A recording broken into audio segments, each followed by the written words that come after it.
अवधूत चिंतन श्री गुरुदेव दत्त श्री स्वामी समर्थ. तर दत्त संप्रदायात भस्म म्हणजेच विभूती अत्यंत पवित्र आणि शक्तिशाली मानलं जातं. गंगा पूजेत दत्तसेवेदरम्यान भस्माला अधिक आणि विशेष महत्त्व दिलं जातं.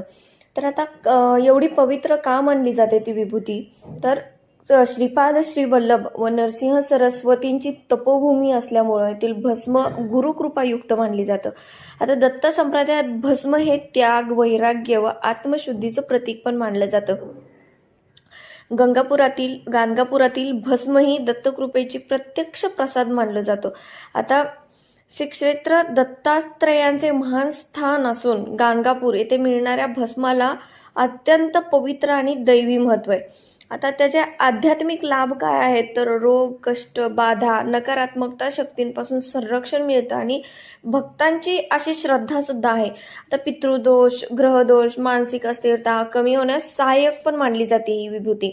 आता नियमित श्रद्धेनं भस्म लावलं तुम्ही तर तुम्हाला मनशांती आणि श्रद्धा सुद्धा तुमची त्याच्यावरची दृढ होते. तर आता हा भस्म वापरायचा कसा? भस्म कशी धारण करायची? तर सकाळी स्नानानंतर कपाळी भस्म लावायची. ओम नमो दत्तात्रेयाय किंवा ओम दिगंबरा दिगंबरा श्रीपाद वल्लभ दिगंबरा हा जप करायचा आहे.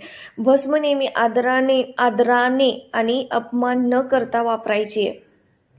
आता येथील भक्तांचा पण बराच अनुभव आहे. तर अनेक भक्तांच्या अनुभवानुसार श्रद्धेनं घेतलेली गाणगापुरातली जी भस्म आहे ते अद्भुत कृपा आणि संकटातून मार्गदर्शन आणि समाधान देतं.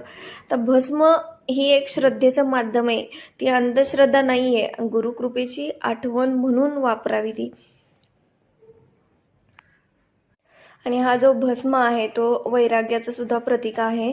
भस्म आपल्याला नश्वरतेची जाणीव करून देतं. अहंकार, आसक्ती भस्मसात करण्याचा पण संदेश देतं. शुद्धीकरण करतं. गंगेचे पवित्र जल आणि भस्म दोन्ही मिळून देह, मन, चित्त शुद्ध करतात असं सुद्धा मानलं जातं.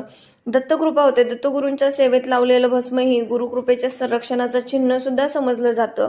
आणि मी म्हटल्याप्रमाणे रोग, दोष निवारण सुद्धा होतं. याने श्रद्धेने लावलेली भस्म नकारात्मकता, ऊर्जा, बाधा व दोष कमी करते. तर असं आपल्या दत्त सेवेतील भस्माचं पावित्र्य आणि महत्त्व आहे. श्री स्वामी समर्थ.